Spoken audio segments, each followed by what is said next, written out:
Smart homes అదుర్స్ reality రంగంలో సరికొత్త విప్లవం హోమ్ ఆటోమేషన్ గురించి పూర్తి వివరాలకు చదవండి రేపటి సాక్షి దినపత్రిక.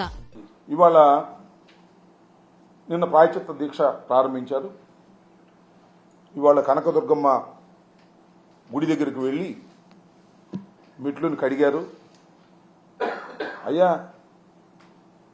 పవన్ కళ్యాణ్ గారు, మేము తప్పు చేస్తే మీరు మెట్లు కడవటం ఏంటండి? మేము తప్పు చేసామని నిరూపించండి, నీ బూట్లు దుడుస్తా నేను. మేము తప్పు చేసామని నిరూపించు. లడ్డూ ప్రసాదంలో జంతువులు కొవ్వు కలిసింది, ఆ నువ్వు నిరూపించు, నీ బూట్లు తుడిసే కార్యక్రమం చేస్తాం. ఏంది డ్రామాలు? అదేమంటే ఆయన ఏమన్నాయంటే, హైందవ దేవాలయాలే, వైసీపీ హైందవులే దేవాలయాలకు నష్టం జరుగుతుంటే పట్టించుకోలేదు. హిందూ దేవాలయాలు నేను మనవి చేస్తున్నా. తెలుగుదేశం ప్రభుత్వం అధికారంలో ఉన్నప్పుడు విజయవాడ రోడ్డు మీద ఉన్నటువంటి అనేక దేవాలయాలను పగలగొట్టి దేవాలయాల్లో ఉన్నటువంటి దైవ స్వరూపాలను మున్సిపాలిటీ తొట్టుల్లో వేసుకు వెళ్ళినటువంటి సంఘటన మర్చిపోయారా అని అడుగుతా ఉన్నా. ఆ రోజు ఎందుకు మాట్లాడలేదు? సనాతన ధర్మం మీద ఇంత ప్రేమ భక్తి ఉన్నటువంటి పవన్ కళ్యాణ్ గారు ఆ రోజు మీరు ఎందుకు మాట్లాడలేదు అని అడుగుతా ఉన్నా.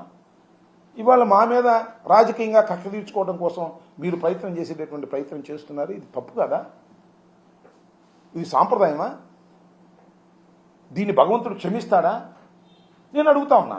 అంతేకాదు, బోమన కరుణాకర్ రెడ్డి తిరుమల వెళ్ళి హైడ్రామా క్రియేట్ చేశాడంట. నిన్న వెళ్ళాడు మాజీ టీడీ బోర్డు చైర్మన్, వెళ్ళి అక్కడే ప్రమాణం చేశాడు దైవం ముందు. దాన్ని హైడ్రామా అంట. ఆయన హైడ్రామా చేసింది, మీరా హైడ్రామా చేసింది, ఒక్కసారి ఆలోచించాలి ప్రజలు. ఆయన కూడా తెలుసుకోవాలి అని మనం చేస్తున్నాం. కొద్దిగా జూమ్ చేస్తే చూపిస్తా ఎవరిది హైడ్రామానో ఎవరిది హైడ్రామా కాదో చూస్తున్నటువంటి ప్రేక్షక మహాశయులు నిర్ణయించాలి అని. దీన్ని ఏమంటారో చెప్పమని అడుగుతాను.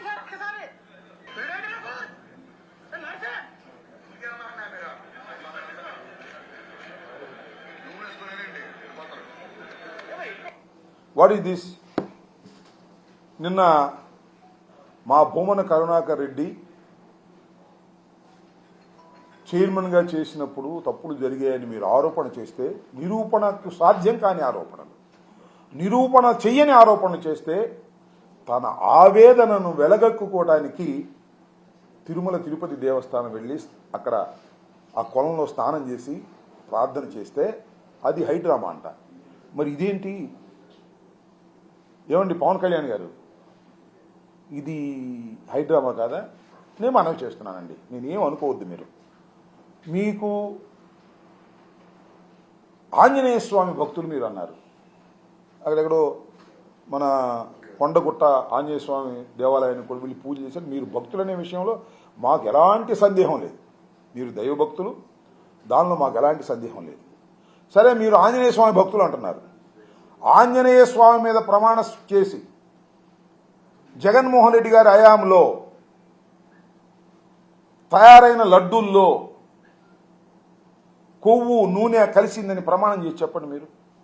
మీరు నిజంగా భక్తులు కాబట్టి చెప్పండి. అప్పుడు ఎంక్వైరీ చేయించండి. అంతేకాదు, ఇంకో మాట అన్నారండి,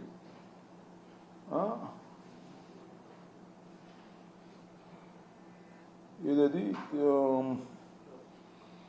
అక్కడెక్కడ రామ మందిరానికి పంపించినటువంటి లడ్డూల్లో కూడా 1000 లడ్డూలు ఎన్నో పంపించారంటే దానిలో కూడా కలిసిందంట. నిర్ధారణ చేశాడు.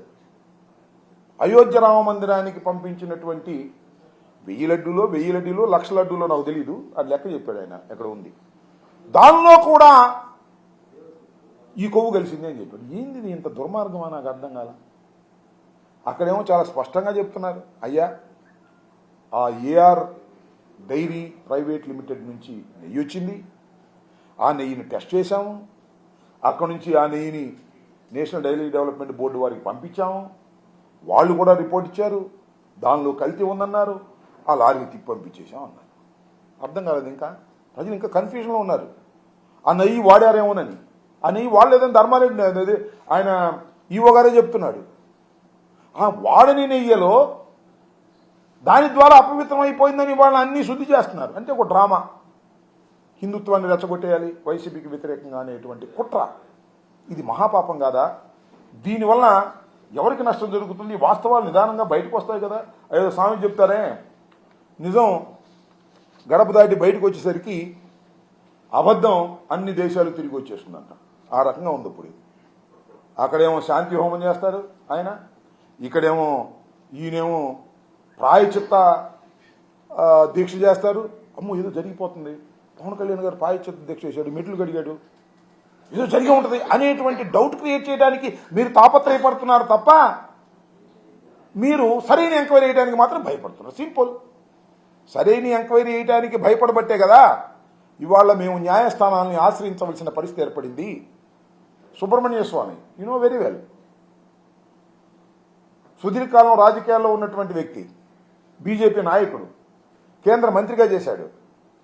ఆయన బేసికల్గా ఈజ్ అడ్వకేట్, సుప్రీంలో ఉన్నటువంటి అడ్వకేట్, మేధావి. ఆయన ఇవాళ కోర్టులో ఫైల్ చేశాడు, సుప్రీంకోర్టులో. ఏమిటి దుష్ప్రచారం ఏంటి, దీని మీద నిగ్గు తేల్చమని. ఏమడిగాడు ఆయన? ఒక సుప్రీంకోర్టు జడ్జి పర్యవేక్షణలో ఒక సిట్టు వేసి విచారణ జరపమన్నాడు. ఎందుకు జరపరు మీరు చెప్పండి? ఓకే అని చెప్పండి చంద్రబాబు నాయుడు గారు, ఓకే అని చెప్పండి పవన్ కళ్యాణ్ గారు. ఎందుకు భయం మీకు అంటున్నా? సుప్రీంకోర్టు సిట్టింగ్ జడ్జి పర్యవేక్షణలో ఎంక్వైరీ జరిపి నిగ్గు తేలిస్తే ఏమిటి మీ భయం? దానికి ఎందుకు మీరు ఒప్పుకోవట్లేదు? డిఐజీ మీద ఎందుకు పెడుతున్నారు? ఐజీ మీద ఎందుకు పెడుతున్నారు? కానిస్టేబుల్ మీద ఎందుకు పెడుతున్నారు? భయం. ఎందుకంటే ఇది అవాస్తవం కాబట్టి. అవాస్తవం వస్తే తప్పచారం చేశామని ప్రజలకు అర్థమైపోద్ది కాబట్టి, ఒక పెద్ద ఆరోపణ చేశాం నిరూపించలేం కాబట్టి, నిరూపించాలంటే ఒక ఐజీ స్థాయిలో వేసి వాటి చేత రాంచేసేసి ఇచ్చేద్దామని సింపుల్గా. ఏమిటి అన్యాయం ఉంటున్నా?